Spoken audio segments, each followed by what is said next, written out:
Bom dia. Então, hoje a gente vai falar sobre o uso crônico de bisfosfonatos com fratura atípica femoral, tratado com teriparatida e sem cirurgia, um relato de caso. O trabalho foi feito pela instituição Bons, em conjunto com a Universidade Federal de Goiás.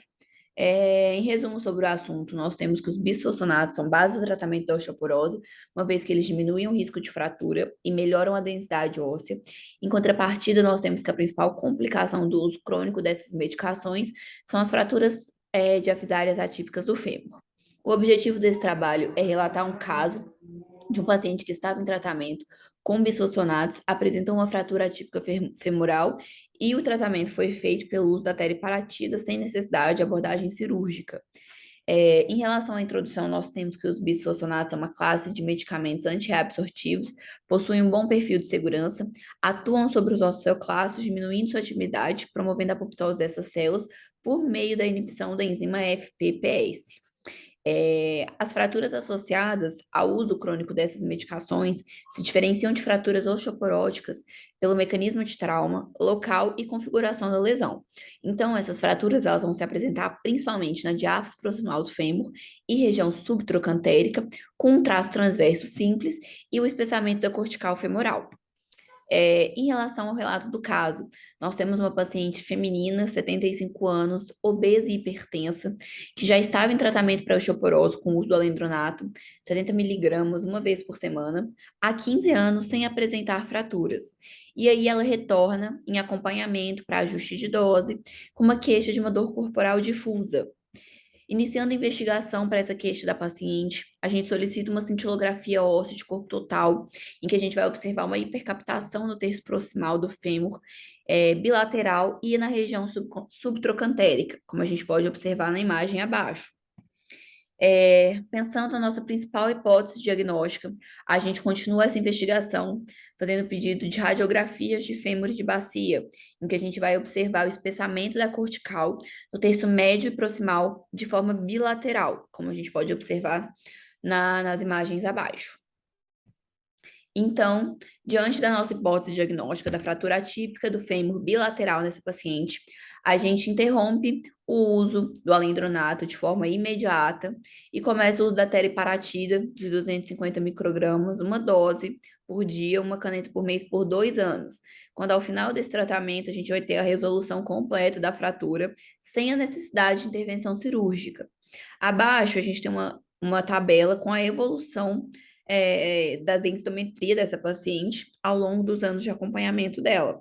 Então, em 2005, quando ela ainda estava em uso do alendronato, a gente tem um T-score de -3 na coluna e no fêmur de -2,5.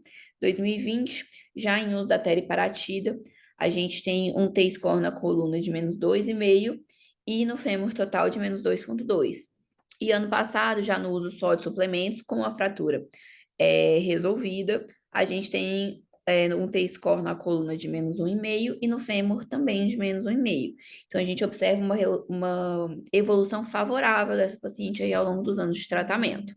Em relação à discussão, hoje nós temos a Sociedade Americana para Pesquisa Óssea e Mineral, que estabeleceu condições maiores e menores para a gente poder fazer o diagnóstico dessas fraturas atípicas femorais. Sendo que as condições maiores, elas são imprescindíveis para a gente poder fazer a diferenciação de uma fratura atípica femoral entre uma fratura osteoporótica. Então, nós temos entre esses critérios maiores que essas fraturas, elas não podem estar associadas a nenhuma condição traumática. A fratura femoral, ela vai estar localizada em qualquer parte da diáfise do fêmur, é, estando ali, né, entre o pequeno trocânter até a região supracondiliana. A fratura ela vai ter um traço transverso ou oblíquo curto, não cominutiva, e no caso das fraturas completas, podendo apresentar uma espícula medial, e no caso das fraturas incompletas, acometendo apenas uma das corticais.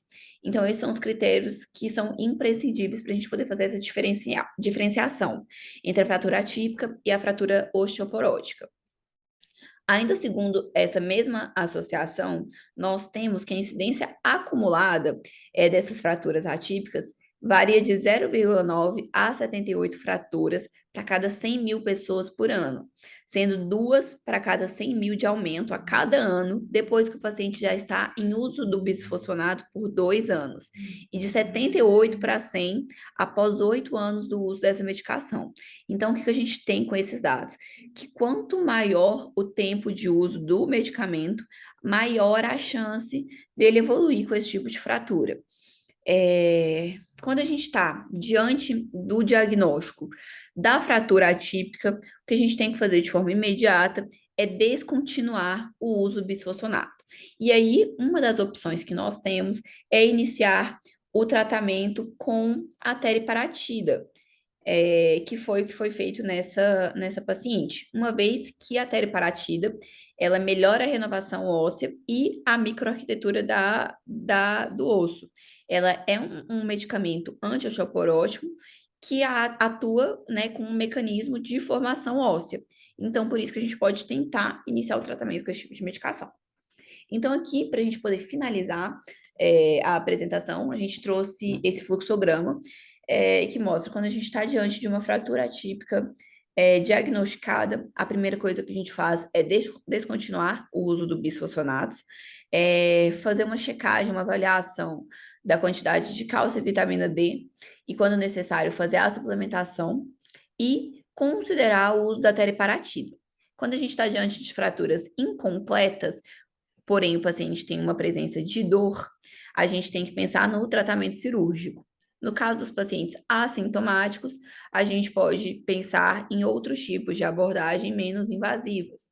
Agora, no caso do paciente com a fratura completa, a gente também pensa na abordagem cirúrgica. No caso dessa paciente, a gente estava diante de uma paciente com uma fratura incompleta, com presença de dor. Ao invés da gente tentar a abordagem cirúrgica direto, nós fomos para o uso da teriparatida, obtivemos um bom resultado, parecendo ser um tratamento seguro e bem tolerado. Então, por isso que a gente tem aí a apresentação desse caso. A seguir, nós temos as